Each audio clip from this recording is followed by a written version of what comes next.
Hi folks, I'm Matt Selic with the 100 Mile Arts Network. Welcome back to another edition of Art to Heart, the video podcast series where I interview artists and artisans from across the Outaouais region. In today's video, we meet with classically trained dancer, choreographer, and educator, Emily Rüdenberg. She speaks to us today from her home in Rupert about her work, her passions, and hopes for the future. Let's meet Emily. So hey Emily. Hi. Thanks for having me here, your beautiful place in Rupert. How did you end up here, like in the hills of all places on earth? Well, I grew up in Wakefield. Okay. And I mean, we moved here when I was 5 years old, and I just grew up out here, just playing in the forest and stuff, just classic Wakefield kid. Yeah. Well, a lot of people end up like they grew up here and then they move away. Right? Yeah. Something different. But a lot of people also end up coming back. So is there anything about this place that decided to keep your roots here? I was working a job in Ottawa that I was like very invested in. It was something like it was a passion for me, and that was enough reason to stay in the area. And they offered me to pay for my gas mileage. So it was like, oh, well, that's a no-brainer. I'm going to keep living in Wakefield then for this job. And then, with the contracts, it just was like, oh, maybe I'll move away when this contract is over or whatever. And I ended up falling in love with it as an adult, I guess. Mm-hmm. Yeah. And then the climbing gym opened. So never and that leaving now. Sealed the deal. Never leaving now. Okay, but you work in the arts. You're a dancer, a choreographer, among other things. What was your introduction to dance? Well, my mom is very artistic. She had that kind of flair, and I guess she must have signed me up for ballet, and I had sort of a natural, I don't even know how to say it, I really liked it. I didn't get really serious about ballet until I was maybe in my teens, and then I was like, no, I think I'll be a professional dancer now, because it was just this I really needed something to focus on. I wanted I'm very goal oriented, very achievement oriented, and so I was like, okay, I'll have all these exams, and then I'll get my contract, and then I'll go dance with a ballet company, and I'll tour the world, and it was more like just this open door to the world to me that inspired me to go professional. And then also just the fact that ballet is so orderly, and it kind of in a sense like a yoga practice, this idea that you're just going to go to class every morning, it's always going to be somewhat the same, and you can just relax into that role. And then there's also moments to just let yourself go and be artistic, and then there's the moments on stage which are exhilarating. So it's just, for me, it checked all the boxes. I wanted, I love the exhilaration of being on stage. I'm a performing artist. I love just having a platform to share art with.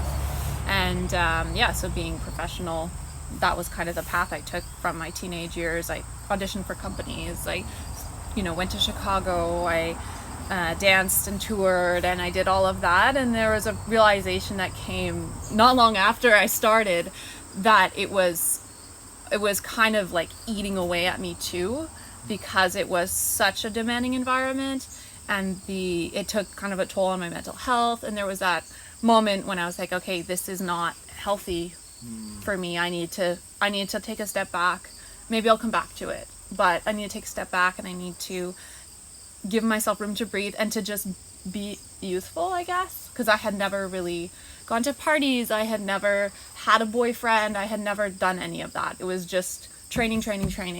And I think it caught up with me just by the time I turned 20. I was just I can't take this anymore. I didn't feel like I felt too uptight, and I wasn't fully living. And I'd say the journey since then has been finding out how to return to dance in a way that was healthy for me, and then be able to use that language that I learned, which it's so complicated. It's like it's like going to school for anything, right? But I did that in my teenage years. I studied and studied and studied. And then it's like, okay, well, where do I take all of this skill and knowledge now that I'm not on a stage? Because I devoted what I thought was going to be my life to this art form and the intricacies of it. And it was also a passion, you know, that I still have. So just that's kind of where the journey took me. It was just like, okay, how do I make this something that I can do now, but that's also healthy for me and like a good environment, you know? But you've also branched out now beyond just ballet, and you're doing more contemporary dance and other forms of... Yeah, I started doing improvisational sort of dance, I guess, like not long after we did do an improvisational course during sort of my professional tenure in Chicago, and it was that kind of opened me up to just, okay, like how do we make movements in the moment? But it was just a way for me to reconnect to dance on my own. And now it's become this thing where sometimes I'll have a moment where I'm like, oh, I hear a song, or I think, or I have a feeling, or whatever it is, and I want to improvise. I want to create some sort of movement, whether it be something I keep or something that's just for that space and that time. And I've done that a lot. So sometimes I'll film myself doing that, and sometimes I'll take the filmed dance and I'll extract pieces from it and put that into choreography to put on other dancers or to repeat and add to. So it can be a creative process, or it can just be like I'm feeling something and I want to express it. Yeah. What kind of projects are you working on right now or these days? Well, it's complicated. So we don't All those really best have... dancers are always complicated. Yeah, we don't have really access to stages yet. I was just on the phone with one of my colleagues yesterday, and we have this intention to put together a small, we're going to call it kind of an amateur professional company. So it's dancers who have trained, but they don't necessarily want to spend their life just dancing. They have other professions, and give them an opportunity to perform. So, I mean, I would fit into that category, except I don't expect to be being personally on the stage. However, I really fell in love with choreography. So putting some pieces on stage in the near future would be good. We'll start with just bringing a collective together and working, maybe doing some improvisation, some short works, maybe filming something. That's very much in process with like grant applications, etc. And then I have a film that I'm working on, which is just an exploration of dance improvisation, dance in general, and then how that connects to my rock climbing life. So we have a film that should be in the Ottawa Adventure Film Festival. Yeah. Cool. It's most of what I'm doing in terms of like choreography and dance. Yeah. Cool. Is there a correlation between your love of dance and your love of rock climbing? I mean, they both involve movement of the body in very specific ways. Yeah, I mean, I delve into that a lot in the film, and it's just, I guess, it's that chasing of like those perfect moments, and feeling that like release of like just like in a sense letting go with the flow. Sometimes you're doing rock climbing where it's like very technical, it's predetermined choreographed sequence, you've practiced it many times, and that's how you get it just exactly right so you can get this rock climb correct. And the other times it can just be just like adventure climbing, and you get into this flow and you're just in the moment. So it kind of delves into both sides of me, both kind of the same that dance does. Yeah, of just like wanting to also achieve and then also wanting to just feel something, you know, in the moment. And then an exploration too. Yeah. So very cool. Yeah. Now, I understand you're also teaching these days. So can you tell me a little bit about that? Yeah, so I just had my first class in Rupert. It was just this little idea that somebody had put into my head. Oh, you should use the Rupert Center for classes. And I was teaching in Farm Point a little bit at the time. And now that I live here, it was like, oh, of course, I should have classes at the Rupert Center. And I was very lucky to secure it for a 1 day a week. And now I have, between 30 and 45 students in there every Monday. Right now, mostly just little kids. But it's amazing, it's the, those two girls from up the street and that girl from down the street and then familiar faces from when I was teaching in Farm Point too. But I've been teaching in the area on and off for like about 10 years.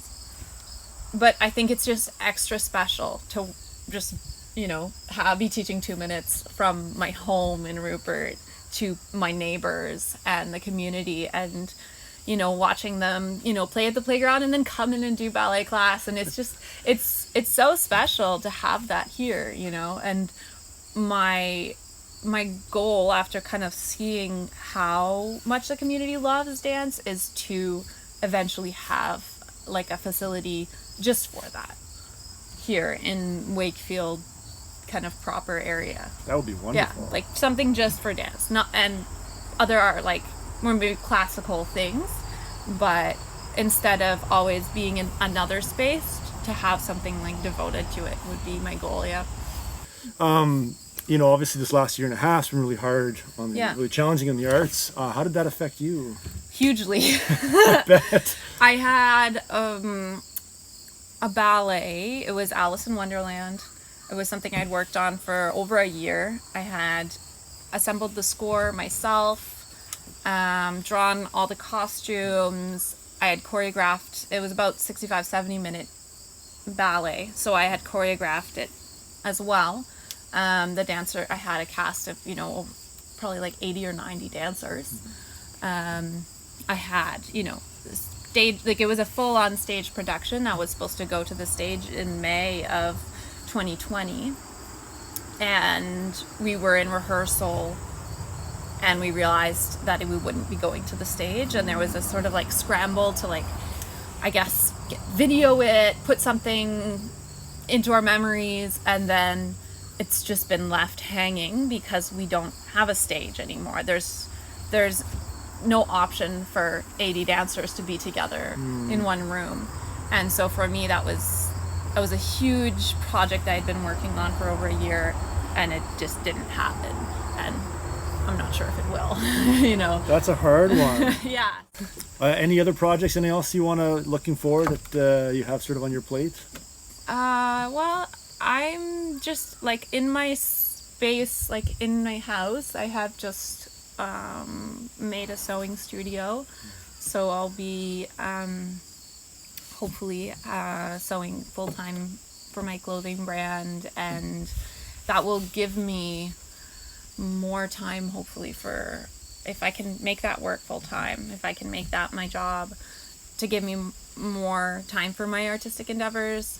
So instead of being full-time as like a choreographer where I'm on payroll at some other company, I could work on my own projects and not have to worry about that being my main income. Just do it because I want to. So yeah. Well, a lot of people around here have their fingers in many different pots to make things work. So that's wonderful. Hey, thanks so much for talking with me today. It's really nice to hear what you had to say about your passion and your life.